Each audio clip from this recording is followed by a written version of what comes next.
Assalamualaikum warahmatullahi wabarakatuh. Alhamdulillah, kita bersyukur kepada Allah dengan sebanyak-banyaknya syukur atas nikmat, rahmat dan hidayah yang dikaruniakan kepada kita, terutama pada pagi hari ini. Allah hadirkan kita di majlis ilmu, majlis majaz di Masjid Al-Muhajirin yang sebelum Ramadan hanya tersisa 2 kali lagi. Mudah-mudahan Allah menerima seluruh amal ibadah kita dan menerima doa-doa kita dan menjadikan majlis-majlis kita sepanjang tahun ini menjadi bekal perjumpaan kita dengan Allah Ta'ala. Amin Allahumma amin ya rabbal alamin. Bapak Ibu rahimakumullah, dalam setiap nafas, dalam setiap denyut nadi seorang anak Adam hendaknya selalu menyadari bahwa dia tidak pernah lepas dari kenikmatan yang Allah berikan, dari kasih sayang yang Allah tebarkan. Manusia walaupun satu kedipan mata tidak bisa lepas dari nikmatnya Allah, tidak pernah terlepas dari karunia Allah, tidak pernah terlepas dari rahmatnya Allah. Karena itu kita sebagai hamba Allah hendaknya selalu menyadari hal itu, dan dengan begitulah kita berharap bisa selalu banyak bersyukur kepadanya. Sebagaimana Allah tidak pernah lepas satu detik pun, tidak pernah berhenti satu kedipan mata pun memberi kita nikmat, memberi kita rahmat, maka kita hendaknya bersyukur kepada Allah selalu, selalu, dan selalu. Sehingga dengan kita mensyukuri nikmat Allah, Allah SWT menambah nikmatnya kepada kita. Karena itu Allah dalam Al-Quran sering mengingatkan kita agar kita itu sadar bahwa nikmat Allah itu begitu besar kepada kita. Allah berfirman, alam tarau anna Allah sakhara lakum ma fis samawati wa ma fil ard wa asbagha alaikum ni'amahu zahiratan wa batinah. Apakah kalian tidak melihat Allah SWT telah menyiapkan makhluk-makhluknya, ciptaan-ciptaannya yang ada di langit dan di bumi untuk menjadi pelayan kalian, menjadi fasilitas kalian, menjadi alat ibadah kalian. Apa yang di langit dan apa yang di bumi Allah siapkan untuk kita. Wa asbagha alaikum ni'amahu zahiratan wa batinah. Dan Allah telah memenuhi, asbagha yani memenuhi kalian dengan nikmat-nikmatnya, baik yang terlihat maupun yang tidak terlihat. Nikmat yang terlihat kita bisa melihatnya dengan kasat mata. Ada nikmat yang tidak terlihat, baik yang tidak terlihat ada dalam diri kita, atau tidak terlihat ada pada diri anak-anak kita, atau nikmat-nikmat Allah yang merupakan kenikmatan yang ada dalam diri orang-orang yang kita sayangi, kita enggak melihatnya. Ada nikmat yang terlihat zahir, ada nikmat yang tidak terlihat batin. Semua itu pemberian Allah, semua itu karunia Allah. Wa minan nasi man yujadilu fillahi bighairi ilmin wala hudan wala kitabim munir. Namun sayang, sebagian orang itu mereka berani protes kepada Allah, mereka berani debat dengan Allah, mereka berani berkata kenapa kepada Allah, seakan-akan Allah dianggap tidak adil, Seakan-akan Allah dituduh tidak sayang kepada dia. Inilah kedurhakaan anak cucu Adam. Diberi nikmat oleh Allah tidak pernah putus 1 menit pun. Diberi rahmat oleh Allah 1 detik gak pernah putus sekalipun. Tetapi justru dia kadang-kadang protes kepada Allah, kadang-kadang menyalahkan Allah. Maka benarlah kata Allah, kebanyakan manusia itu mendolimi dirinya sendiri dan dia bodoh tentang hak-hak yang harus diberikan kepada Allah. Qala ta'ala, inna aradna al-amanata ala samawati wal ardi wal jibal fa'abayna an yahmilnaha wa ashfaqna minha wa hamalaha al-insan innahu kana zaluman jahula.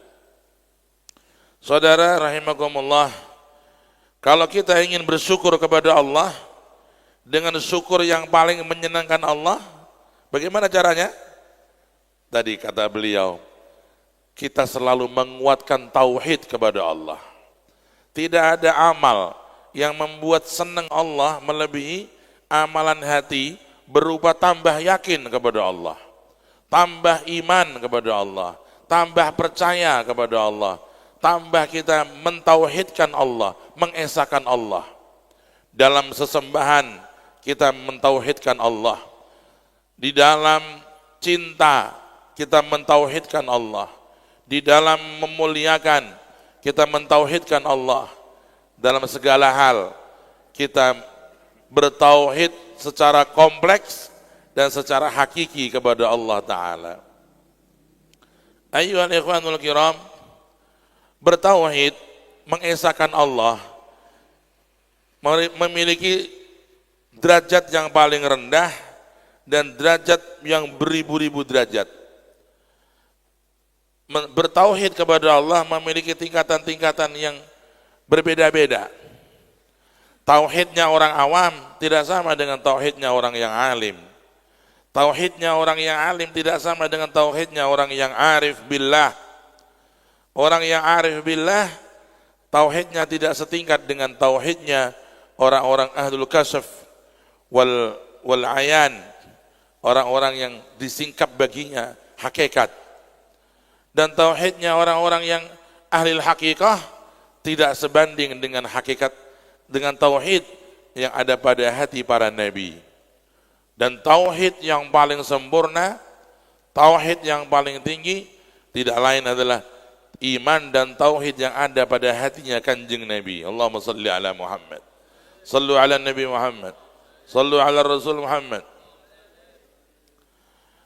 Karena itulah Rasulullah sallallahu alaihi wasallam menjadi orang yang paling mencintai Allah setelah bertauhid sempurna kepada Allah. Karena orang tidak bisa mencintai Allah sebelum dia sempurna dalam yakinnya kepada Allah. Dengan yakin orang akan cinta. Dan apabila yakinnya bertambah cinta. Semakin dia melihat sesuatu keajaiban dari yang dicintainya, yang diyakininya, semakin dia bertambah cinta. Karena itulah keyakinan salah satu doa yang selalu dipanjatkan oleh Nabi kepada Allah untuk bertambah yakin, bertambah yakin, bertambah yakin. Dan ini adalah tugas kita saudara-saudara. Kita sudah bertauhid kepada Allah, betul kita sudah bertauhid, tapi pertanyaannya di tingkat apa kita bertauhid? Kita bertauhid dalam makna tidak ada yang kita sembah kecuali Allah, betul, itu tauhid. Tapi kadang-kadang kita di dalam bersandar, di dalam berharap, kita tauhidnya masih sangat lemah kepada Allah Ta'ala. Kita lebih bersandar kepada kerjaan kita daripada bersandar kepada Allah. Kita lebih mengandalkan akal kita kadang-kadang di atas tauhid kita kepada Allah. Kita lebih merasa tenang dengan dunia yang fana ini ketimbang kita merasa tenang kepada Allah. Ini adalah kerendahan tauhid dalam aspek bersandar kepada Allah, di dalam aspek yakin kepada rizki Allah, yakin kepada janji-janji Allah. Dan ini merupakan tugas kita untuk kita tingkatkan. Kita sudah bertauhid dalam makna yang paling rendah, tidak menyembah kecuali kepada Allah, tidak menghamba kecuali kepada Allah. Dan ini suatu kemuliaan, tinggal kita tingkatkan, kita tambahkan. Bertauhid kepada Allah, amal yang paling dicintai Allah dari seorang hamba. Karena itu Nabi pernah duduk dengan para sahabat, tiba-tiba beliau berkata, atadruna ma haqqullahi 'alal ibad wa ma haqqul ibadi 'ala Allah. Hai sahabat-sahabatku, hai umatku, kalian tahu enggak apa sih kewajiban manusia kepada Allah dan apa kewajiban Allah kepada manusia? Menungso gak ada kewajiban tentang Gusti Allah. Allah gak ada kewajiban tentang menungso. Ini sebenarnya bahasa ini adalah bahasa untuk memudahkan pemahaman. Sebenarnya Allah tidak punya kewajiban kepada hambanya. Allah kok punya kewajiban? Sing wani ngajibke Allah ki sapa? Allah tidak punya kewajiban apa-apa. Ya? Allah itu punya hak mutlak. Allah punya hak absolut. Dan Allah tidak bisa ditanya kenapa. La yus'alu amma yaf'al wa hum yus'alun. Allah tidak bisa ditanya kenapa. Kenapa engkau ciptakan begini? Kenapa engkau ciptakan ini? Engkau takdirkan begini, engkau jadikan begini. Allah tidak bisa ditanya kenapa. Orang yang berkata kenapa kepada Allah itu orang yang kurang sopan. Orang yang tidak memiliki rasa pengagungan yang benar kepada Allah. La yus'al. Tapi makna hadis ini ketika Nabi mengatakan manusia memiliki kewajiban kepada Allah dan Allah memiliki kewajiban kepada manusia. Ini untuk memudahkan pemahaman, seakan-akan diimbangkan. Padahal Allah tidak punya kewajiban. Andai kata ada orang yang ibadah kepada Allah sepanjang hidup dan Allah itu memasukkan dia ke neraka, Allah nggak salah. Allah nggak bisa disalahkan. Kenapa? Ya karena Allah tidak punya kewajiban dan tidak ada yang berani mewajibkan kepada Allah. Allah punya hak mutlak atas hambanya. Yaf'alu ma yasha', berbuat apa yang dia mau. La ilaha illallah. Tapi ya, untuk memudahkan pemahaman, maka dikatakan tadi, apakah kalian tahu kewajiban manusia kepada Allah? Dan apakah kalian tahu kewajiban Allah kepada manusia?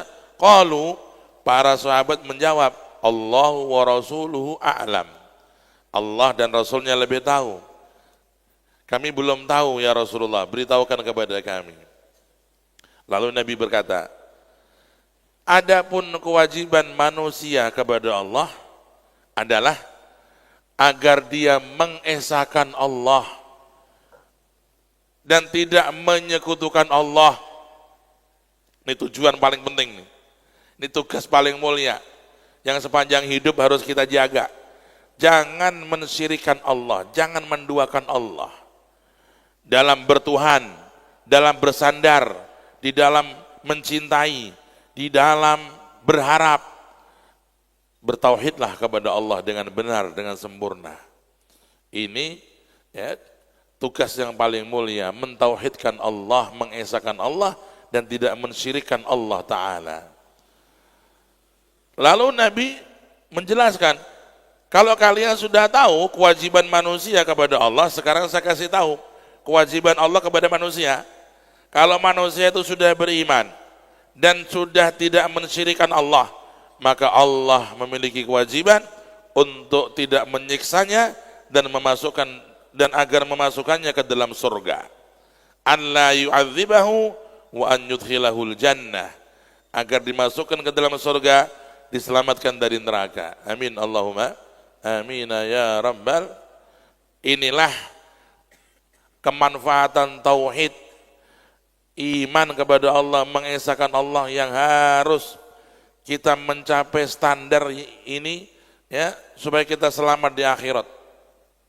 Saudara, ini la ilaha illallah, mengesahkan Allah, tidak ada yang benar disembah kecuali Allah, ini adalah modal yang paling penting untuk kita jaga. Modal yang Allah berikan kepada kita yang harus kita rawat selamanya. Sampai kita ketemu Allah membawa la ilaha illallah. Ini modal yang paling penting. Sebab tauhid la ilaha illallah ini, kalau kita tahu nilainya di sisi Allah, dicintai luar biasa. Sampai Nabi berkata dalam hadis yang lain, afdalu ma qultu ana wan nabiyyuna min qabli la ilaha illallah. Seindah-indah ucapan, sebaik-baik kalimat yang diucapkan Nabi, ini Nabi beliau dan para Nabi sebelumnya adalah la ilaha illallah. Bahkan orang yang paling berbahagia mendapat syafaatnya Nabi itu siapa? Orang yang paling berbahagia mendapatkan syafaat Nabi adalah orang yang mengucapkan la ilaha illallah dengan ikhlas, dengan tulus. Dalam hadis Nabi, beliau bersabda, as'adun nas bi syafaati yaumal qiyamah man qala la ilaha illallah mukhlisan min qalbih. Nabi bersabda, orang yang paling bahagia paling bahagia di hari kiamat, ada orang sengsara, ada orang bahagia. Ya, di akhirat ada orang sengsara, ada orang bahagia. Mudah-mudahan kita kelompok bahagia, amin. Ya, bahagia. Fariqun fil jannah wa fariqun fis sa'ir. Mau tahu orang yang paling bahagia di hari kiamat? Orang yang mendapat syafaat Nabi. Dan orang yang paling bahagia mendapat syafaat Nabi, orang yang dia berucap la ilaha illallah dengan penuh tulus kepada Allah, ikhlas dari menduakan Allah, jernih dari menduakan Allah, jernih dari bersandar kepada selain Allah, jernih dari dia menggantungkan nasib kepada selain Allah. Dia hanya menyembah Allah, menggantungkan nasib kepada Allah. Dia hanya bersandar kepada Allah, bertawakal hanya kepada Allah. Karena itu Allah mengingatkan pentingnya kita menguatkan tauhid. Allah berkata kepada kita dalam Al-Quran, Qul ara'aytum, Qul afara'aytum ma tad'una min dunillahi aruni. Qul afara'aytum ma tad'una min dunillah in aradani Allahu bidhurrin hal hunna kashifatu dhurrih aw aradani birahmatin hal hunna mumsikatu rahmatih. Qul hasbiyallah alaihi yatawakkalul mutawakkilun. Allah berfirman dalam Al-Quran, hai sekalian manusia, apakah yang jadikan kalian sandaran? Apakah yang kalian jadikan dia sandaran? Kalian jadikan dia harapan? Kalian jadikan dia sebagai pegangan, sebagai backing? Mereka makhluk-makhluk yang kalian jadikan sebagai backing, sebagai sandaran, apa mereka itu mampu menandingi kekuatanku, kata Allah? Kalau aku mendatangkan suatu madarat, apakah mereka bisa menangkisnya? Ya bisa. Dukun yang paling sakti sakit. Dukun yang paling sakti mati. Dukun yang paling sakti malah ngantuan. Kalau Allah nggak pernah ngantuk, nggak pernah tidur. La ta'khudhuhu sinatun wala naum. Allah nggak pernah ngantuk, nggak pernah tidur. Nek mbah dukun biasa orang nasi kesowan, orang no pasien ngantuk turu. Allah nggak pernah tidur, nggak pernah ngantuk. La ta'khudhuhu sinatun wala naum. Maha perkasa, menjaga alam semesta sendiri, nggak butuh bantuan, nggak butuh siapapun. Itu Allah. Alhamdulillahilladzi lam yattakhidh walada wa lam yakun lahu syarikun fil mulk wa lam yakun lahu waliyyun minadh-dhulli wa kabbirhu takbira. Ini Allah Subhanahu wa taala dengan tantangannya kepada kita di Al-Qur'an.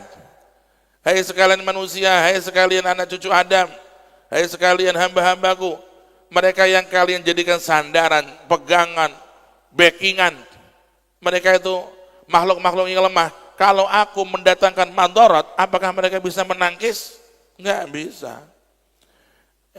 Yang katanya orang paling hebat, paling kuat fisiknya, dikasih sakit saraf sedikit sudah nggak bisa bangun. Yang katanya dia orang kaya raya, mungkin dia orang yang hebat, miliarder, dikasih sedikit penyakit sudah dunia yang dimilikinya nggak ada gunanya. Dia hanya tergeletak di tempat tidur, nggak bisa apa-apa. Manusia makhluk yang lemah. Dan semua makhluk itu butuh kepada Allah. Allah enggak butuh kepada mereka. Kemudian Allah mengatakan, kalau aku mendatangkan rahmat, kasih sayang, dan kebaikan, apakah mereka bisa menghilangkan kebaikan dan rahmatku itu? Enggak bisa juga. Maka Allah SWT kemudian mengajar kita, Qul hasbi Allah, hunjamkan, kuatkan, terus hidupkan di hatimu, hasbi Allah, cukup bagiku Allah, cukup bagiku Allah, cukup bagiku Allah. Dan ini doa yang dahsyat yang dibaca Nabi Ibrahim alaihissalam ketika dilemparkan ke dalam api. Ya, ketika Nabi Ibrahim dilemparkan oleh Namrud ke api, dimasukkan ke api, beliau berkata, hasbunallah wa ni'mal wakil. Cukup bagiku Allah, dan dia sebaik-baik tempat berserah diri. Jangan menghadapi hal-hal genting, hal-hal yang dahsyat, jangan gentar. Punya Allah. Katakan dengan jujur, hasbi Allah. Hasbi Allah. Wa ni'mal wakil. Wa ni'mal wakil. Ini sebaik-baik tempat untuk berserah diri kepada Allah. Mohon serah kemauan teng Allah. Okay? Sing tenanan, tulus teng Allah. Maka didandani dening Allah, dipernahke dening Allah Subhanahu wa taala. Ini penting saudara-saudara. Bertauhid kepada Allah harus kita tingkatkan. Bertauhid kepada Allah harus kita kuatkan. Apalagi di zaman-zaman seperti ini. Ketika Nabi sudah mensinyalir ini zaman orang pagi mukmin, sore sudah kafir. Kalau kita enggak menguatkan tauhid kita, maka kita akan hanyut dengan banjir kesyirikan, banjir kekufuran. Ya, Nabi sudah mengatakan, dalam hadis Rasulullah mengatakan, badiru bil a'mal fitanan kaqita'il lail. Ayo cepat banyak beramal, ayo cepat ibadah, ayo kita banyak zikir, banyak ibadah sebelum datangnya suatu fitnah. Fitnah itu kata Nabi seperti datangnya malam. Jadi Nabi mentamsil akan datang fitnah di akhir zaman seperti datangnya waktu malam. Apakah ada orang bisa selamat dari kegelapan malam? Ya enggak bisa. Manusia semua terkena gelapnya malam. Kecuali mereka yang punya cahaya-cahaya. Mereka punya pencahayaan. Ini fitnah datang seperti gelapnya malam kata Nabi. Terus Nabi mengatakan apa? Yusbihur rajulu mu'minan wa yumsi kafiran. Nanti kalian akan lihat ada orang pagi dia sudah mukmin, sudah baik, pagi dia jamaah di masjid, dia sholat, dia ibadah, dia yakin kepada Allah, dia mengharap surga, pagi. Wa yumsi kafiran. Tiba-tiba dia sore, malam, maghrib sudah kafir kepada Allah, sudah murtad dari Allah. Na'udzubillah min dzalik. Ini zaman sekarang. Begitu mudahnya orang menjual agama. Begitu mudah orang mengorbankan imannya dan akidahnya. Maka Nabi mengatakan, yabi'u ahaduhum dinahu bi'aradin minad dunya.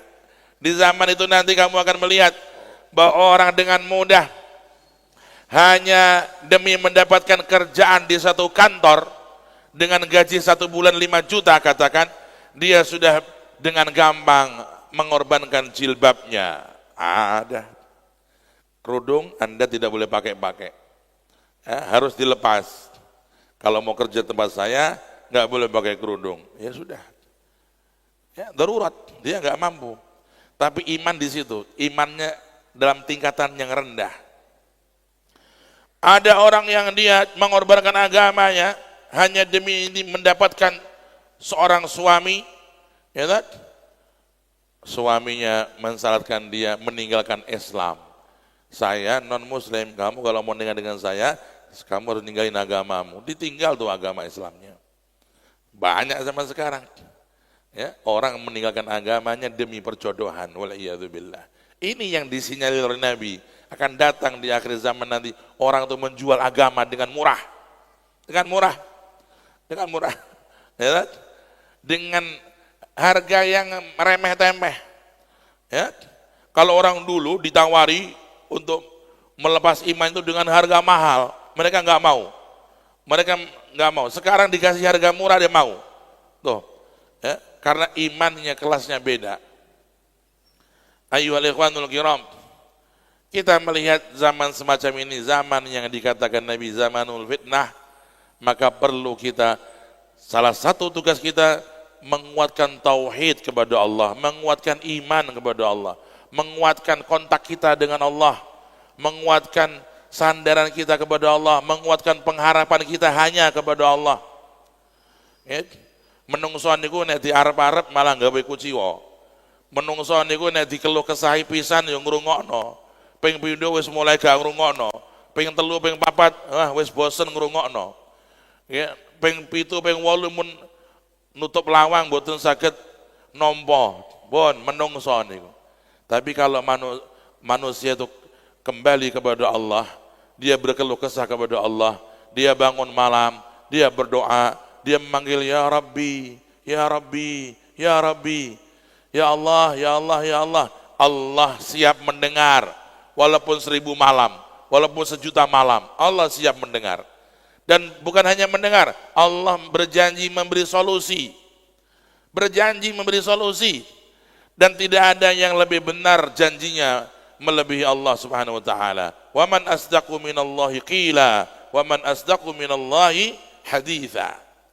Enggak ada yang bisa menandingi Allah dalam kebenaran firman-Nya, di dalam kebenaran janjinya. Saudaraku rahimakumullah, karena Nabi pernah duduk-duduk di antara para sahabat. Ya, duduk. Kemudian Nabi mengatakan, antum fi zamanin al-khair fihi aktsaru minasyarr. Atau kama qala, kata Nabi, para sahabatku, kita ini sekarang hidup di zaman yang bagus. Kebaikan banyak, keburukan sedikit. Orang-orang baik banyak, orang-orang jelek sedikit. Ya. Alhamdulillah ya Rasulullah, ini malah berkat jenengan, ini adalah berkah jenengan mengajar kami, berdakwah, mendakwai kami, mengajar kami, membimbing kami. Alhamdulillah ya Rasulullah. Ya, kami terima kasih banyak kepada para sahabat, bersyukur kepada Rasulullah, terima kasih dibimbing, bisa mengenal Allah, bisa hidup dengan Islam, dengan damai dan aman. Kemudian Rasulullah memberikan isyarat, akan datang setelah zaman ini kerusakan-kerusakan. Maka sahabat bertanya, ya Rasulullah, hal min ba'da hadzal khair min syarr? Apakah setelah kebaikan yang kita dapat ini dari Allah ini, kenikmatan iman, Islam, kenikmatan ibadah, kenikmatan istiqomah, dalam hal ba'da dzalika min syarr, apakah akan terjadi keburukan? Qala bala.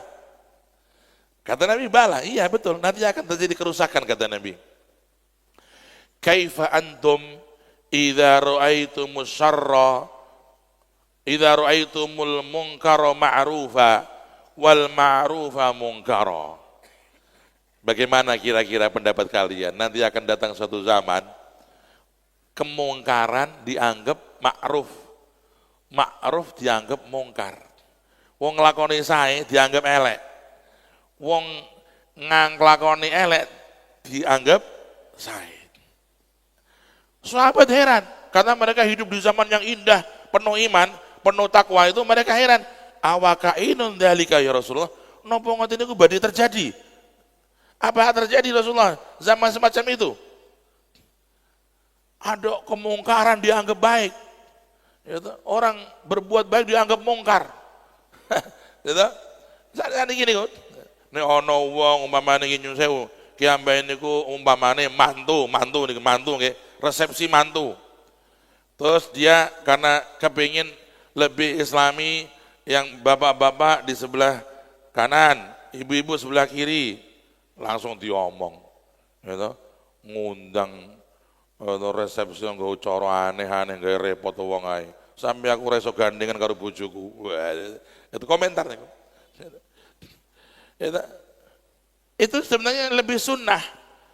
Ya, resepsi-resepsi ini ya, kalau dia bisa ya, dia bapak-bapak punya khusus tempat khusus, ibu-ibu tempat khusus, lebih bagus.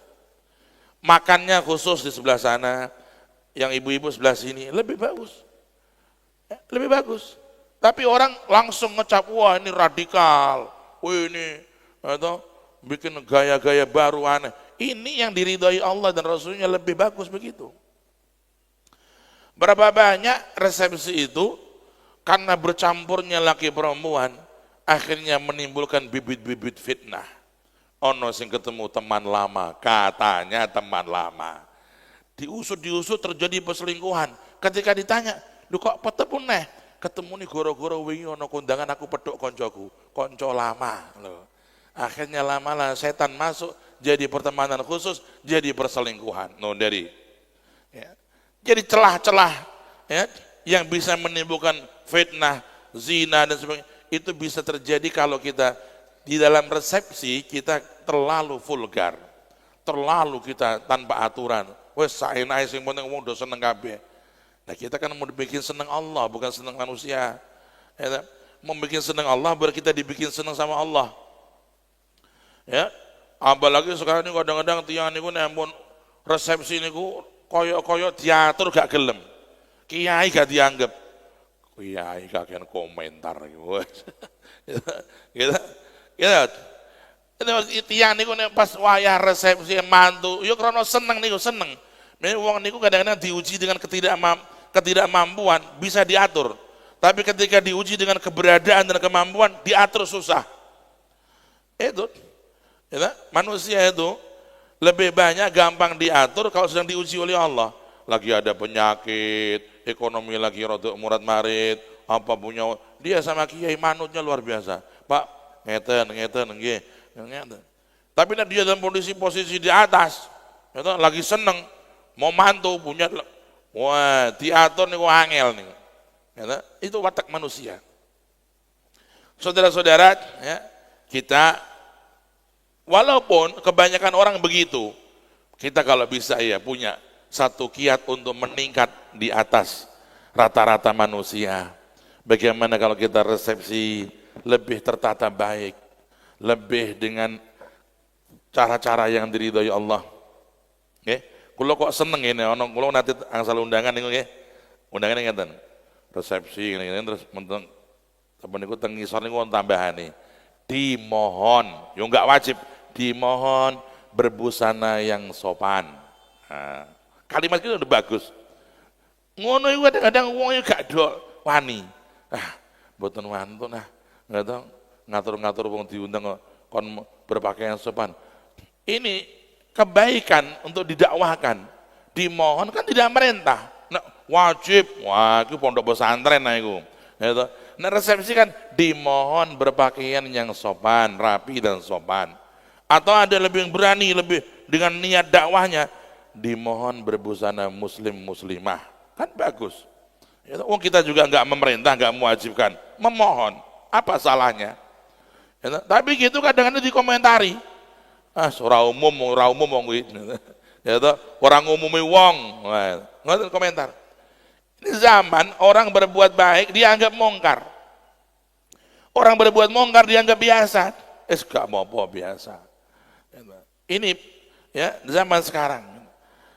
Kalau tidak diingatkan oleh ulama, orang malah akhir lama-lama menganggap yang mongkar itu adalah kebaikan.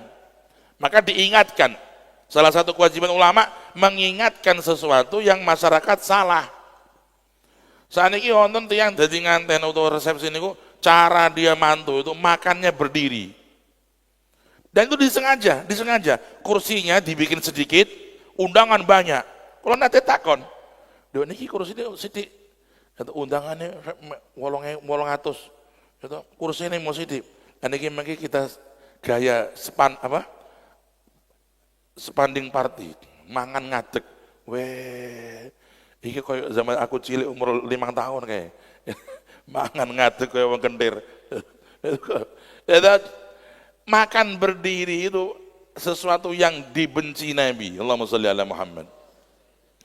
Ya? Makan berdiri nggak boleh. Apalagi sambil berjalan, sambil makan di jalan. Wah, itu lebih dibenci lagi. Ya, fakana Nabi sallallahu alaihi wasallam la ya'kulu qa'iman. Nabi nggak pernah makan sambil berdiri. Karena beliau kalau makan itu beliau duduk. Bahkan Nabi itu kalau duduk Pak untuk makan, duduknya seperti orang yang betul-betul posisi dia dalam kondisi yang tidak mewah-mewahan. Ya, posisi duduknya duduk yang sederhana. Nabi kalau duduk untuk dahar itu kadang-kadang seperti posisi orang sholat tahiyat akhir. Itu Nabi. Allahumma sholli ala Muhammad. Beliau menunjukkan rendah hati kepada Allah. Itu awake dhewe kan mamon mau jegang wae ngene. Itu sarung di kendoke saya ben kamot akeh iki engko. Itu nek Kanjeng Nabi niku dahar duduk seringkali atau kadang-kadang beliau itu duduk posisi tahiyat akhir, seperti tasyahud akhir itu. Miring ngeten, ya beliau bawa piring dahar sambil seperti duduk tahiyat akhir. Sampeyan coba nek iso nglakoni, coba pisan wae. Insyaallah mangan gak warak niku mengke. Ya toh. Niku langsung cilik wetenge mboten saged. Niki Nabi. Beliau menunjukkan kesederhanaan dan ketawaduan kepada Allah. Nah kalau makan sambil berdiri jegang itu adalah gaya orang-orang sombong itu. Ya, gaya orang-orang yang lalai dari Allah itu. Ya, makan berdiri, makan sambil berjalan, minum berdiri. Ya, dan itu dijadikan satu hal yang tren. Nah, la haula wala quwata illa billah. Sesuatu yang melanggar Nabi dijadikan tren oleh kaum muslimin. Ini di akal kita itu mengherankan. Ya. Nabi mengajarkan kita kalau dahar duduk dan kita pakai tangan kanan, kita baca bismillah, kita makan ada tata caranya. Imam Ghazali dalam kitab Ihya itu berapa sunnah dijelaskan, sunnah tentang makan saja. Ya, kita sekarang ini kalau resepsi udah gebiah-uyah, saenake. Itu ada yang makan berdiri, ada yang minum berdiri, ada makan sambil berjalan. Dan itu merasa nggak salah, ini nggak apa-apa, ini dianggap benar. Inilah zaman ya. Maka wajib ulama mengingatkan, ayo tolong, ya Bapak Ibu, ayo tolong, supaya dapat ridhonya Allah. Kita lebih teliti kalau kita itu mau mantu, kita mau resepsi untuk mantu kita atau resepsi apapun deh, punya hajatan apapun. Saya niku tiyang niku nggih matur teng ulama, napa sing cara-carane saged dilaksanakake. Supaya dia dapat ridhonya Allah. Ya, supaya dia dapat cintanya Allah. Ya, jangan semua kemauannya pokoknya harus bisa, kemauannya harus dilaksanakan ya, oleh siapapun juga, diikuti siapapun juga. Nah, ini sampai ada orang kadang-kadang resepsi menyiapkan khomer dalam majelis resepsi itu. Waliyadzubillah. Ini sudah lebih parah lagi itu. Ya, padahal kita ini dilarang. Jangan diundang uang resepsinan kok nongkono jelas-jelas ono khomer sampean mboten kena hadir. Enggak wajib hadir. Ya. Kanjeng Nabi dawuh, "Man kana yu'minu billahi wal yaumil akhir, fala yajlis ala ma'idatin fiha khamrun." Barang siapa dia beriman kepada Allah, yakin akan ketemu Allah, yakin ada akhirat, maka hendaknya dia jangan duduk di satu meja yang di meja itu ada khamrnya.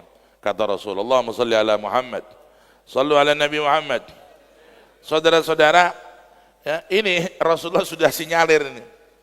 Ya, bagaimana kemungkaran dianggap baik dan kebaikan dianggap mungkar. Niki. Di zaman sekarang semacam itu begitu banyak kita contohkan. Ini penyakit-penyakit di masyarakat yang kita sebagai muslim hendaknya menjadi contoh perubahan. Ayo dirubah. Sing luwih saya. Ya. Lebih bagus. Ini penting, saudara-saudara.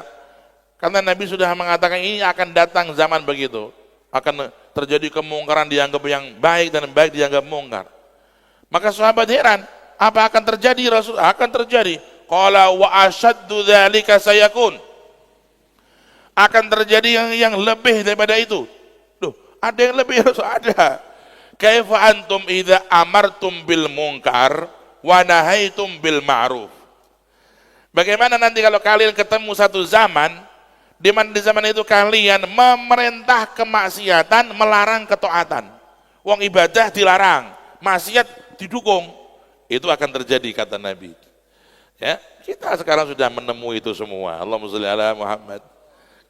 Kata Nabi itu hidup sezaman dengan kita. Kita tahu akan terjadi begini.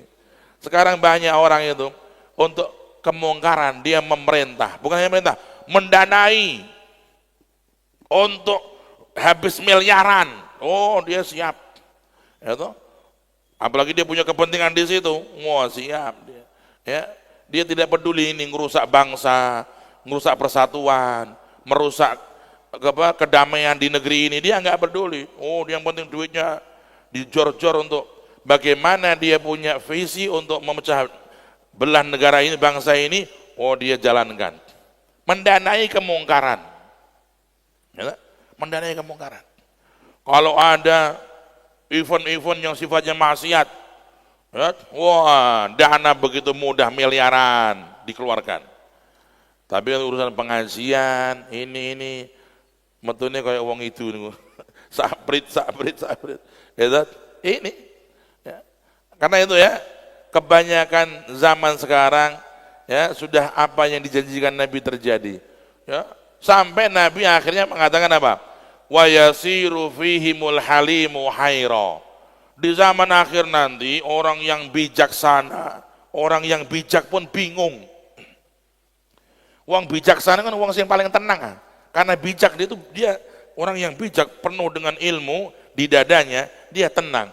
Tapi karena rusaknya zaman yang begitu rusak, dia ikut bingung. Hatta yasirul halimu haira. Di zaman itu nanti orang yang bijaksana pun bingung. Dia nggak tahu seperti apa ini sikapnya yang terbaik. Bingung. Saat ini tingali. Wong rata-rata udah bingung tangan. Pripun kabare Pak? Wah, ndasku ngeluh aku. Ya toh, bingung aku. Ngerasake negara iki bingung, ngerasake kondisi umat bingung, mikiri keluarganya bingung, mikiri ekonominya bingung kabeh. Ya toh, niki penyakit bingung sedang merajalela dan mendera banyak manusia. Maka ya toh, ada sahabat menjadi tokoh itu. Dia bilang, "Ya Rasulullah,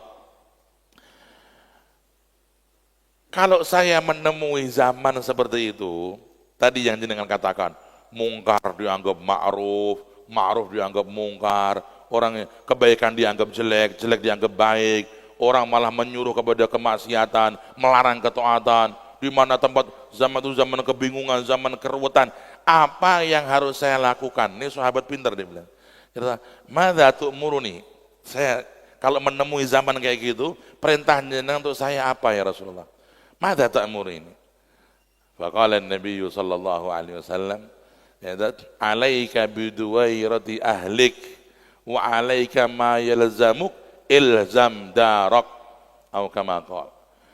Nabi kasih arahan, mau selamat di zaman sekarang, mau banyak lebih selamat dari fitnah zaman sekarang, Nabi mengatakan, "Alaika biduwairati ahlik." Hendaknya kamu fokus dulu menyelamatkan dirimu dan keluargamu. Selamatkan imannya, Islamnya, agamanya, akidahnya, akhlaknya, keluargamu dulu. Fokus di keluarga dulu. Jangan sampai kita sebagai suami, anak nggak berjilbab, kita nggak punya sikap dan nggak bisa memberikan dia semangat untuk berjilbab. Ini adalah tugas penting untuk kita. Jangan sampai kita sebagai suami, kita sebagai pemimpin rumah tangga, ya, istri kita, mohon maaf, mungkin ya, meninggalkan sholat atau meremehkan sholat, kita diam. Ini adalah satu tugas penting, tugas mulia. Alaika biduwairati ahlik. Ora usah gagas sing adu-adu, ora usah gagas sing ruwet-ruwet. Keluargamu selamatkan dulu. Ya ayyuhalladzina amanu qu anfusakum wa ahlikum nara. Hai sekalian orang yang beriman, selamatkan, jagalah keluargamu dari api neraka. Dirimu dan keluargamu, yang penting selamat dari saka neraka. Niku paling penting. Nabi sayang kepada kita, fokus di situ. Ya, jenengan ke kantor silahkan ikhtiar, jenengan bisnis silahkan ikhtiar. Selesai dan kembali ke rumah. Anak ditanya, gimana sholatnya tadi sayang? Gimana tadi asarnya jamaah enggak apa? Anakku sayang. Nah kita ini kan ngecek sholatnya anak aja nggak mau. Kalau anak belum makan kita prihatin. Kalau anak belum sholat kita nggak prihatin. Nah, ini satu pola pikir yang salah. Nyun sewu nih, nyun sewu. Kata tiang niku merhatikan ke anaknya bab dunya. Padahal dunya niku mun dijamin Allah. Wa ma min dabbatin fil ardi illa 'ala Allahi rizquha. Tidak ada binatang atau makhluk yang melata di muka bumi kecuali Allah telah menjamin rizkinya. Lang Allah menjamin sampai sing melu ngelu mikir ke. Yuk awake dhewe sing salah pikir niku. Allah sudah menjamin kok. Kita malah ikut mikir-mikir terlalu dalam. Wis to, sing dipikir ki agamane. Seringlah bertanya kepada anak kita, "Nak, gimana salatmu?" "Sudah Pak, udah salat." "Tadi jamaah apa enggak?" "Oh, tadi enggak ada berjamaah." Nah, sini sayang. Ya. Lain kali usahakan jamaah. Rasulullah nggak pernah ninggal jamaah. Bapak ini selalu kepingin jamaah. Contohkan. Itu orang tua yang mendidik keluarga begitu. Ya. Kalau kita beraktivitas di luar, ya, yang sifatnya penting dan wajib, selesai kita segera kembali ke rumah. Fokus anak-anak kita, fokus keluarga kita. Bagaimana ibadah mereka, iman kita. Dan iman mereka, ya, itu kita sekarang kita ini nggak tahu anak kita sudah dicekoi dengan akidah-akidah yang nggak benar, ya, dengan berbagai media sosial yang ada di HP mereka itu. Maka orang tua penting ya memperhatikan ya, keluarganya di zaman sekarang ini. Kalau mau selamat, ya, jadi mulazamatul buyut waridha bil qut hatta tamut. Ya, sudah kita jangan terlalu itu mikir kepanjangan sana sini, akhirnya keluarga kita nggak beres, ibadah keluarga kita nggak beres, iman keluarga kita nggak beres. Ya, tugas paling mulia saudaraku. Ya kalau mau selamat, ya kata Nabi itu, fokus keluarga, jaga iman dirimu dan iman keluargamu, ibadah dirimu dan ibadah keluargamu, dan bagaimana engkau bisa menyelamatkan mereka dari fitnah dunia dan dari fitnah neraka. Ayyuhal ikhwanul kiram rahimakumullah, ya, dan inilah ya yang dijanjikan oleh Nabi bagi keluarga-keluarga yang beriman tadi. Maka Allah mengatakan dalam Al-Qur'an, al-akhillau yawma idzin ba'dhuhum li ba'dhin aduwwun illal muttaqin ya ibadi la khawfun 'alaikumul yawma wa la antum tahzanun alladzina amanu bi ayatina wa kanu muslimin udkhulu al-jannata antum wa azwajukum tuhbarun. Allah berfirman, di hari kiamat nanti, di hari kiamat itu yang namanya hubungan pernikahan, percintaan, semuanya akan menjadi musuh, permusuhan. Wong lanang musuh bojone, wong wedok musuh lanange. Niku hari kiamat. Nabi sudah, Allah mengatakan begitu. Di hari kiamat semua hubungan percintaan akan menjadi musuh. Yauma yafirrul mar'u min akhihi wa ummihi wa abihi. Di hari itu bapak lari dari anaknya, enggak mau ketemu, takut dituntut. Ya, dan anak lari dari bapaknya, takut dituntut. Istri lari dari suaminya di dunia, di akhirat gak mau ketemu karena dia tahu dia akan dituntut oleh suaminya, menuntut. Ya, seorang suami gak mau ketemu istrinya, dia dituntut oleh istrinya di hari kiamat dan seterusnya. Tapi ada pengecualian, illal muttaqin, kecuali orang-orang yang membangun rumah tangganya dengan takwa kepada Allah, membangun hubungan suami istri dengan takwa kepada Allah. Sebagai istri, dia menjadi wanita dan istri yang bertakwa kepada Allah. Dia takut dosa kepada Allah, maka dia jaga kehormatan suaminya, dia jaga kehormatan rumah tangga, dia jaga kehormatan dirinya karena Allah.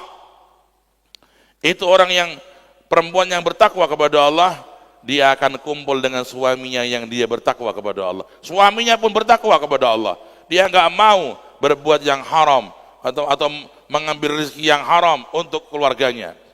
Karena dia tahu bahaya ya orang yang memakan haram, apalagi membawanya kepada istrinya, sehingga istrinya di hari kiamat merasa tertipu dan menuntut dia.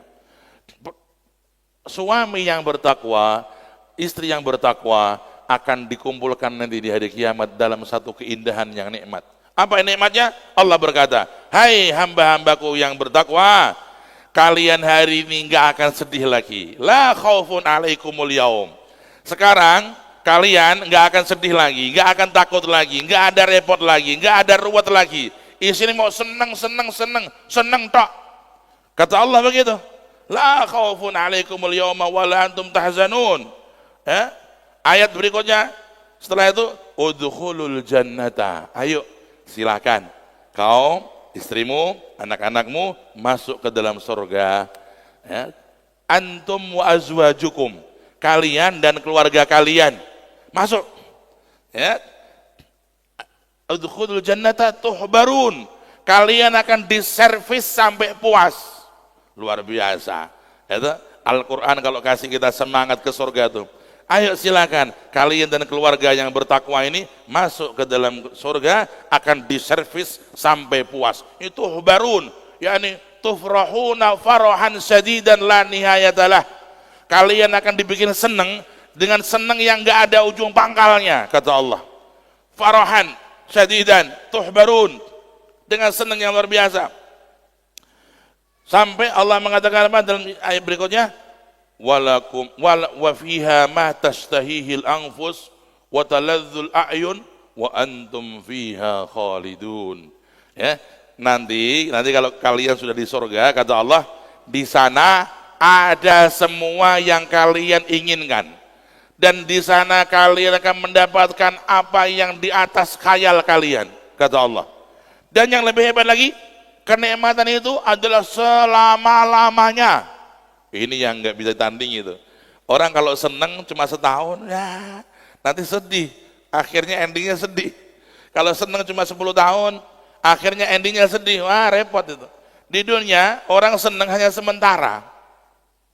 Tapi kalau di akhirat orang seneng selama-lamanya.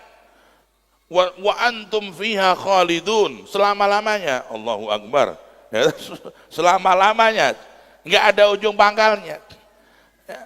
Apa kata Allah dan ya, kata Allah ini, wa tilkal jannatul lati urithumuha bima kuntum ta'malun. Ini semua adalah hasil dari jerih payah kalian ketika di dunia beramal soleh. Ketika orang nggak ada yang bangun sholat subuh, engkau bangun sholat subuh, Allah menghargai itu di hari kiamat. Ketika orang-orang lelap tertidur, engkau sempatkan bangun sholat 2 rakaat, Allah menghargai itu. Ketika orang hanyut dalam maksiat, engkau menahan diri dengan pahit untuk tidak maksiat. Ketika orang di dunia dulu membuat acara-acara, resepsi-resepsi yang tidak diridhoi Allah, engkau menahan diri untuk membuat resepsi yang diridhoi Allah. Pahit, tapi itu semua berharga di sisi Allah saat sekarang ini. Wa tilkal jannatul lati urithumuha bima kuntum ta'malun. Ini semua adalah hasil jerih payah kalian beramal waktu di dunia dulu. Ya, ini Al-Qur'an begitu jelas. Saudara-saudara, karena itu penting kita selalu ya meningkatkan rasa tauhid dan iman kita kepada Allah dengan amal-amal saleh, dan kita akan kedatangan malam yang mulia, malam yang ajaib, malam yang dahsyat dengan sejuta berkah. Malam nisfu Sya'ban, jangan ada yang ketinggalan dari kita semua, ya. Mulai sebelum maghrib, ya. Apalagi tahun ini, saudara-saudara, malam nisfu Sya'ban jatuh pada malam Jumat. Bon, niki paling top markotop niki. Ya, sudah malam Jumat malam mustajab, nisfu Sya'ban malam mustajab, ya. Dan kemuliaan nisfu Sya'ban itu hadisnya sahih. Ya, ulama-ulama mensahihkan hadis atau minimal hasan. Sanadnya bagus. Kemuliaan nisfu Sya'ban disepakati banyak ulama. Walaupun ulama-ulama sing Mungkin dengan kita beda faham, yang katanya Salafi atau Wahabi, ulama-ulama mereka itu mengesahkan hadis kemuliaan nisfu Sya'ban. Ya, maka nisfu Sya'ban tahun ini spesial, plus spesial. Sudah malam Jumat mustajab doa, tambah malam nisfu Sya'ban yang akan datang ini. Malam Jumat, malam 15 Sya'ban. Maka dari mulai sebelum maghrib Anda udah siapkan diri. Jangan nanti bengi-bengi lebih daftar. Wah, carry gitu. Ya, sebelum maghrib sudah siap, sudah kita persiapkan doa-doa kita mau kita baca, ini doanya, kita sudah tanya orang alim untuk kita mengikuti majelis tertentu. Doa malam nisfu Sya'ban, ulama-ulama enggak meninggalkan. Ya, bahkan dulu zaman tabi'in mereka itu berkumpul-kumpul untuk doa nisfu Sya'ban itu di Syam. Wa kana ahlu Syam yajtami'una fil masjid lidu'a nisfi Sya'ban. Kaum tabi'in di Syam, di Syria, itu mereka kalau malam nisfu Sya'ban berkumpul di masjid doa nisfu Sya'ban bareng-bareng. Ya, itu amaliyah diriwayatkan dengan sanad yang kuat. Karena itu ada yang berdoa di masjid, kita ikut bareng-bareng biar barokah. Ya, setelah maghrib nisfu Sya'ban di masjid kita doa. Setelah Isya ada yang bikin acara setelah Isya di masjid, monggo kita ikut. Atau di pesantren ikut. Di malam itu pokoknya kita ikut-ikut supaya dapat kado yang besar. Ya, karena malam ini Allah membagi kado yang terbesar. Kata Allah kata Nabi dalam hadis, "Innallaha yattali'u 'ala khalqihi fi lailatin nisfi Sya'ban, fayaghfiru likulli khalqihi illa musahin aw 'aq aw amud binul khamr aw musyrik billah aw kama qala." Di malam nisfu Sya'ban Allah membagi kado yang luar biasa banyaknya kepada makhluknya. Mendapatkan ampunan, mendapatkan kasih sayang dari Allah, gratis, kado, hadiah disebar oleh Allah. Ya, disebar kecuali 4 orang yang durhaka kepada orang tuanya. Kalau dia belum minta maaf, malam itu dia enggak dapat apa-apa. Dia terhalangi. Kedua, orang yang minum khamr, belum taubat, malam itu enggak dapat apa-apa. Ketiga, orang yang dia syirik kepada Allah, menyekutukan Allah, belum taubat, malam itu enggak dapat apa-apa. Yang keempat, orang yang memutus silaturahim dengan kerabatnya dan saudaranya. Sebelum masuk maghrib nisfu Sya'ban, 4 penghalang sekawan sirian ini kedanjenengan singkir ke. Telepon ibunya, "Bu, malam ini nisfu Sya'ban, aku minta maaf." Minta maaf sama ibunya. Yang masih punya ibu beruntung, yang masih punya ibu beruntung, yang masih punya bapak beruntung. Kalau sudah enggak ada, ziarah makomnya minimal. Kita ziarah, kalau dekat kita ziarah. Ya, banyak orang enggak ziarah bapak ibunya, sudah setahun enggak ziarah bapak ibunya. Mahadal jafa, ini adalah sikap yang kurang disenangi orang tuanya. Andai kata bapak ibu Anda hidup, apakah Anda bersikap semacam itu? Sampai setahun, kadang-kadang setengah tahun buat nanti ziarah kubur. Ziarah kubur orang tua kalau bisa setiap Jumat. Kalau nggak bisa 1 bulan sekali. Nabi menganjurkan kita ziarah kubur, apalagi kubur orang tua. Orang tua. Ya, Rasulullah itu ziarah makam ibunya sampai nangis. Dan semua sahabat yang bersama beliau ikut nangis semua. Saking sahdunya seorang Nabi menziarahi makam ibunya sallallahu alaihi wasallam. Ya, kita sebelum nisfu Sya'ban kita harus hilangkan 4 penghalang. Jangan ada durhaka sama orang tua, jangan ada kita putus silaturahim, ya, jangan kita ada syirik, dan jangan kita naudzubillah orang yang minum khamr. Dengan 4 ini kita jauhkan, mun jenengan derek ndonga teng masjid napa teng dalem iki Mbak, Anda mendapat bagian besar dari rahmatnya Allah. Ya, berbesar hatilah, bergembiralah menyambut malam nisfu Sya'ban, dan ajukan doa-doa terbesar di malam itu. Allah Maha Kuasa, tidak akan pernah dikalahkan dengan doa hambanya. Allah Maha Kuasa, tidak akan pernah kalah dengan doa hambanya. Sebesar apapun permintaan Anda, kecil di hadapan Allah. Wa huwal aliyyul azim, dialah zat yang maha agung, yang maha besar. Bagaimana besar? La yata'azamahu syai'un, kata ahli tafsir. Apa makna Allah Maha Besar itu? Allah Maha Besar, yakni tidak ada suatu permintaan apapun yang kau mintakan kepada Allah kecuali buat Allah itu kecil. Mau minta apa? Kecil di sisi Allah. Ya, Nabi Sulaiman minta kerajaan yang tidak ada tandingannya, dikasih oleh Allah. Nabi Muhammad minta umatnya nanti masuk surga dengan syafaat beliau, dikasih oleh Allah. Allah maha pemberi, maha. Banyak orang yang malam nisfu Syaban menggunakannya dengan benar, dengan jujur kepada Allah, dengan tangisan, dalam waktu sekejap dia terbelahlah. Datangnya pertolongan Allah, datangnya ma'unatullah, datangnya anugerah Allah. Kalau Allah sudah mendatangkan, maka manusia terkagum-kagum dengan pertolongannya Allah Subhanahu wa taala. Amma yujibul mutarra idza da'ah wa yakshifus su' wa yaj'alakum khulafa'al ard a ilahun ma'allah. Allah Subhanahu wa taala yang akan menyingkirkan segala keburukan. Amin Allahumma amin. Mengangkat semua bala. Amin Allahumma.